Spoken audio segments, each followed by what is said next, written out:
ಇನ್ನು ಫ್ರಾನ್ಸ್ನಲ್ಲಿ ನಡೀತಾ ಇರುವಂತಹ ಪ್ಯಾರಾ ಒಲಿಂಪಿಕ್ಸ್ನಲ್ಲಿ ಟೋಕಿಯೋದ ದಾಖಲೆಯನ್ನು ಭಾರತ ಮುರಿದಿರುವಂಥದ್ದು ಚಾರಿತ್ರಿಕ ಸಾಧನೆಯನ್ನು ಕೂಡ ಭಾರತ ಮಾಡಿದೆ.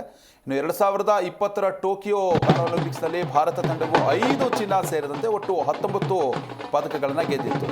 ಪದಕ ಪಟ್ಟಿಯಲ್ಲಿ 24ನೇ ಸ್ಥಾನವನ್ನು ಕೂಡ ಗಳಿಸಿತ್ತು.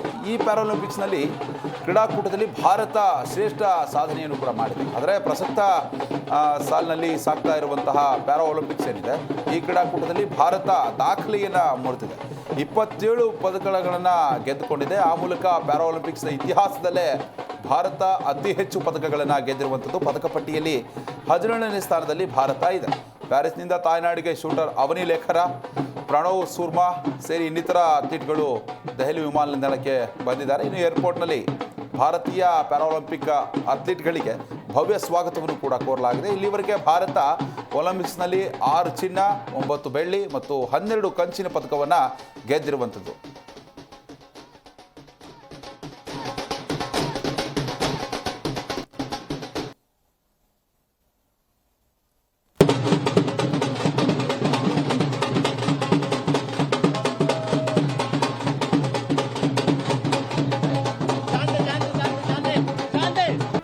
ಜಿ ಕನ್ನಡ ನ್ಯೂಸ್ ಈಗ ನಿಮ್ಮ ಮನೆಯಲ್ಲೇ ನೋಡಿ.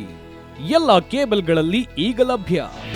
ನಿಮ್ಮ ನೆಚ್ಚಿನ ಜಿ ಕನ್ನಡ ನ್ಯೂಸ್ ಈಗ ಸನ್ ಡೈರೆಕ್ಟ್ ನಲ್ಲಿ number 292, Tata play number 1664, Jio TV number 1334, NXT digital number 30, N cable number 30, city networks 51, U digital number 162, GTPL number 17, Rockline telecommunications number 42, Shri Basaveshwara cable number 168, rural cable network 60, Vinayaka digital 57, Abhishek cable 821, city channel 53, Siddeshwara cable network 57, V4 digital Infotech 628, ಸೂರ್ಯ digital networks 53, Gajanan digital number 836, Malnad infotech private limited number